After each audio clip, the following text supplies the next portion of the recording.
Mariel's bio. She is an enthusiastic Latina, social media and digital marketer. Mariel moved to New York in 2013 to start her master's degree and in search of mentoring. Fast forward to today, she understood what mentoring meant and why one should have a mentor. So please welcome Mariel Espejo. The title of her speech is How to Get the Most of a Mentorship. How to Get the Most Out of a Mentorship, Mariel Espejo.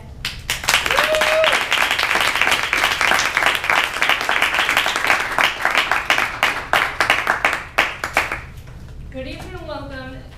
Good evening, Toastmasters members, I guess. So, how many of you have a professional mentor? Can you raise your hand? Okay, great.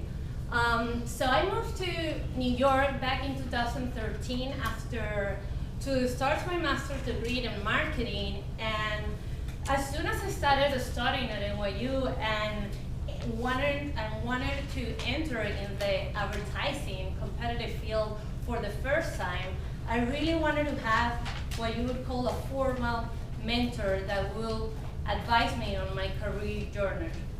So after searching for networkings and professionals organizations that would offer a structured mentorship program, I finally found one and enrolled one at an organization called Advertising Women of New York that it's now called She Runs It. So it is a nonprofit organization that empowers women in advertising, media, and entertainment.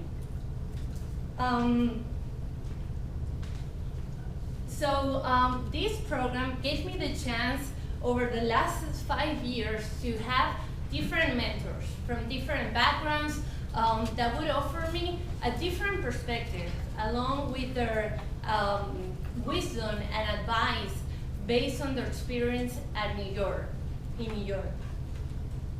So guess what? I discovered the power of mentorship, and by being part of this organization and actually being part of the committed, I discovered that many of the mentees take this relationship for granted, and they sometimes not really, manage and make the most of this commitment program that you have. So I thought about sharing with you all 5 tips to get the most out of your mentorship or mentoring. So the first one is to be curious. Come to these sessions that you will have on a one time per month and be thought-provoking questions. Ask your mentors about their experience, their career, and anything that you are learning from there that you can absorb as much information as you can from their field. Second, respect each other. I cannot emphasize more than respect of their time. Know that these people that committed to these programs are professionals, are an executive, and they're working moms. So they're also doing that commitment to you. So anytime that you would set up a meeting with them, so make sure that you're committed to that and do not cancel them on a short notice.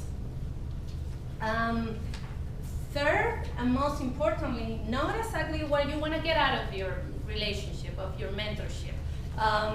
The first session, you both should establish a goal and design what would be the outcome or your session. For example, in my case, right after I finished my master's degree, I knew I wanted to enter in advertising, which was my very first time in advertising because I was on the brand side before. So my goal really was to find this new job. How would I manage and how would I approach my interviews by not having this experience in the advertising side?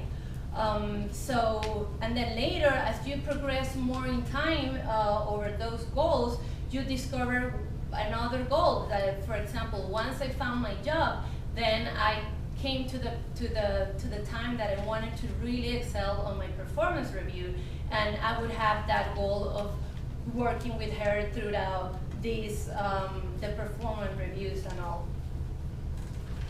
Then third, give as well as you get. So I think there's also a term that is called reverse mentoring. So for example, my expertise lies on social media, right? And then if this person is probably more on the data side, how could I offer her some probably advice on social media that she would find valuable for her?